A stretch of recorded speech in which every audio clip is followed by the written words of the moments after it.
Anglo-American, we believe that all incidents are preventable. When an incident does occur, we learn from it so that we all return home safely at the end of each working day.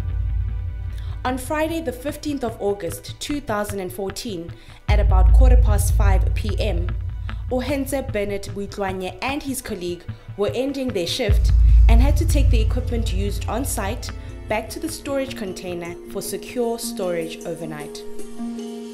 A portable generator was offloaded from the LDV and carried into the storeroom. Ohenze could not see where he was walking as he was walking backwards and tripped over a ladder that was incorrectly stored on the floor. He fell to the ground and the portable generator landed on his left knee.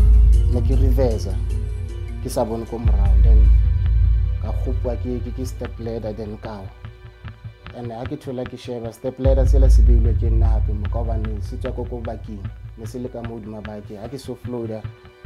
Click is bare fella, Kisa, Simbotilim, ya Mokito fit thing, then gas bear more fella fancy. Then I get a generator, then Kimo generator, they can hope back out. Lessons learned from this incident. Number 1. Ensure good storage practices in all storerooms, a place for everything and everything in its place. Number 2. Always identify any tripping hazards when taking material into a storage area. Number 3. The equipment was not properly stacked in the storeroom as the team was in a hurry to go home as it was the end of their shift. Number 4. No one conducted a slam to ensure that the activity they were about to do was safe. Number 5. The DSTI covered activities on site for the day, but not the ad hoc activity of loading and offloading equipment. Number 6. There are better ways of carrying items. Try to eliminate carrying objects whilst walking backwards. Use a trolley where possible. Because the fact that it was after knock-off time, employees was in a hurry to offload tools and equipment. While they were in a hurry to offload tools and equipment, all tools were just left on the floor, lying everywhere. Whilst the injured were carrying a generator into their storeroom, they were walking backwards and tripped over a ladder that was lying on the floor. The contributing factors to this incident was there was no proper stacking and storage practices done. There was no sufficient hazard identifying mechanism in place for this task.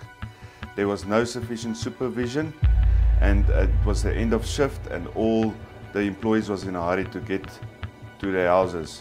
I think this job could have been done more safer than what it was done on that day.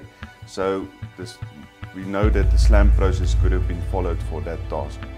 For this equipment to be stored in the container, there need to be wheels on the generator that was used because the wheels was not fitted to the generator. Then the generator could have been pushed into the storage container instead of carrying it. There need to be sufficient supervision to stop the hazardous task being conducted, and then there must be sufficient time for the guys to offload the equipment and not be in a hurry.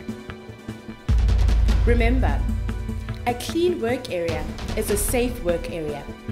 Good stacking and storage practices could have prevented this incident. Always conduct a risk assessment to identify the risks and how to control them. Always phone the Kumba paramedics to attend to any injury on site. No injury may be transported to a private treatment facility. Zero harm, zero repeats, zero tolerance.